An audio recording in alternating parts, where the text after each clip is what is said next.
Bonjour à toutes. Saviez-vous que certaines habitudes que nous répétons chaque jour, presque sans y penser, peuvent accélérer le vieillissement de notre corps? Le temps qui passe est une réalité biologique inévitable, mais la manière dont nous traversons les décennies est, elle, en grande partie entre nos mains. Après 50 ans, le corps change, mais quelques ajustements simples dans votre routine peuvent faire une différence colossale sur votre énergie et votre qualité de vie.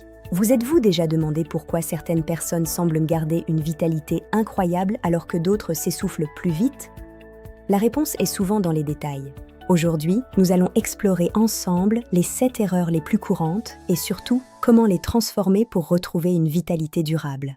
Je suis ravie de vous accompagner dans ce voyage vers une meilleure version de vous-même. Prenez de quoi noter, car ces conseils pourraient bien changer votre quotidien. Commençons par une habitude qui s'est installée silencieusement dans nos vies modernes. Habitude numéro 1. Rester trop longtemps assis. On l'appelle parfois la maladie de la chaise. Rester assis plus de 6 heures par jour est l'un des plus grands ennemis de votre longévité. La sédentarité augmente considérablement les risques cardiovasculaires. Sans mouvement, votre sang circule moins bien et vos artères s'encrassent. Cela favorise aussi l'accumulation de la graisse viscérale, celle qui entoure vos organes et provoque des inflammations chroniques silencieuses. De plus, le manque de sollicitation physique accélère la fonte musculaire, rendant vos articulations plus vulnérables aux douleurs quotidiennes. Le remède est pourtant à portée de main. Marchez au moins 30 minutes par jour. C'est le geste le plus simple et le plus puissant pour votre santé. Cette marche quotidienne stimule votre métabolisme, renforce votre cœur et permet à vos muscles de rester actifs et oxygénés. C'est aussi une excellente façon d'évacuer le stress. Le mouvement est une véritable thérapie pour le corps et l'esprit, sans exception. Si vous travaillez assise, mettez une alarme, levez-vous toutes les heures, étirez-vous, faites quelques pas, votre corps vous en remerciera. Passons à l'habitude numéro 2, négliger sa masse musculaire. Beaucoup pensent que perdre du muscle est une fatalité de l'âge. C'est faux.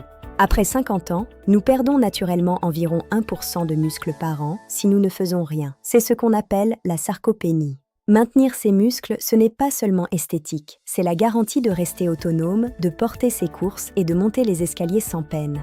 Vos muscles sont comme des tuteurs pour vos os. Ils protègent vos articulations et préviennent les chutes, un enjeu majeur après 60 ans. Je vous conseille d'intégrer du renforcement musculaire léger 2 à 3 fois par semaine. Le pilates ou le yoga sont d'excellentes options.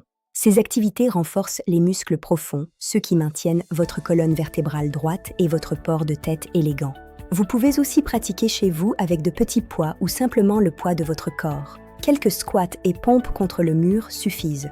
N'oubliez pas que pour construire du muscle, votre corps a besoin de protéines. Associez toujours vos exercices à une alimentation adaptée. L'habitude numéro 3 est souvent sous-estimée. Mal dormir. Le sommeil n'est pas un luxe, c'est votre atelier de réparation. Pendant que vous dormez, votre système lymphatique s'active pour nettoyer les toxines accumulées dans votre cerveau durant la journée. C'est aussi le moment où l'hormone de croissance répare vos tissus et où votre système immunitaire se recharge pour le lendemain. Un manque de sommeil chronique se lit sur votre visage, teint terne, cerne, mais il affecte surtout votre mémoire et votre concentration. Pour retrouver un sommeil réparateur, coupez tous les écrans 1 heure avant de vous coucher. La lumière bleue bloque la mélatonine. Privilégiez la lecture papier ou la méditation. Cela signale à votre système nerveux qu'il est temps de ralentir et de se préparer au repos. Veillez aussi à la température de votre chambre. Une pièce fraîche, autour de 18 degrés, favorise un endormissement plus rapide et profond.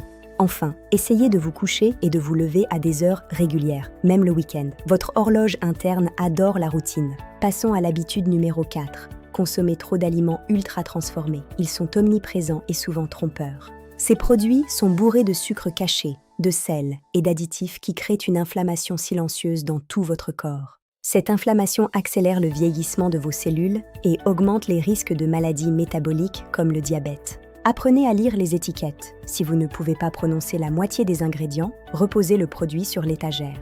La solution ?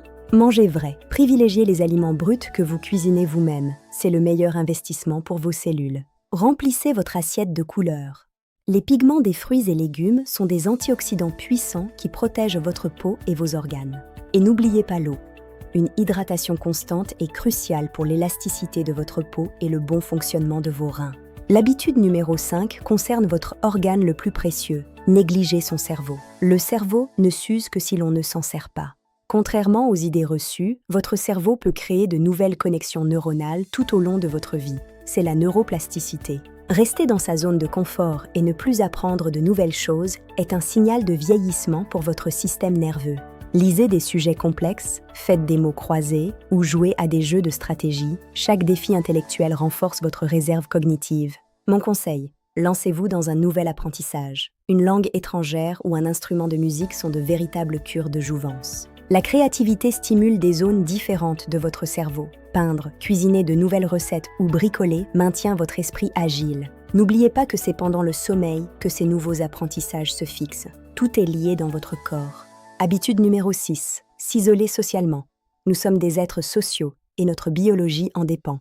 La solitude prolongée augmente le taux de cortisol, l'hormone du stress, ce qui endommage vos cellules et votre cœur. Des études montrent que l'isolement social a un impact sur la santé comparable au tabagisme. C'est un facteur de vieillissement majeur. À l'inverse, les interactions sociales joyeuses libèrent de l'ocytocine, l'hormone du lien, qui protège vos artères et votre morale. Ne restez pas seul. Appelez une amie, rejoignez une association ou un club de sport. Chaque lien est un rempart contre le temps. Se sentir utile et connecté aux autres donne un sens à la vie, ce qui est un pilier fondamental de la longévité en bonne santé. Enfin, l'habitude numéro 7, reporter ses bilans de santé. Beaucoup de femmes attendent d'avoir mal pour consulter. C'est une erreur. Après 50 ans, la prévention est votre meilleur allié. Un bilan sanguin, un contrôle de la vue ou de l'audition peuvent tout changer. Détecter un petit déséquilibre aujourd'hui évite de lourds traitements demain. C'est un acte d'amour envers vous-même. Ne négligez pas non plus vos dents et votre vue. Bien manger et bien voir sont essentiels pour rester active et connectée au monde. Nous avons parcouru les 7 habitudes qui peuvent nous ralentir. La bonne nouvelle, il n'est jamais trop tard pour changer de direction. Chaque petit geste compte. Une marche de plus, un écran de moins, un fruit à la place d'un biscuit, ce sont vos victoires quotidiennes. Vieillir n'est pas un déclin, c'est une nouvelle étape qui mérite d'être vécue avec force, élégance et surtout une santé solide. Prenez soin de vous dès aujourd'hui. Votre futur vous, dans 10 ou 20 ans, vous remerciera pour les choix que vous faites maintenant. Parmi ces 7 habitudes, laquelle allez-vous transformer dès cette semaine? Partagez vos objectifs en commentaire, j'ai hâte de vous lire. Si cette vidéo vous a aidé, n'hésitez pas à la partager avec vos amis. Ensemble, cultivons notre vitalité et notre bien-être. Merci de m'avoir suivi jusqu'au bout, prenez grand soin de vous et on se retrouve très vite pour une prochaine vidéo. Au revoir.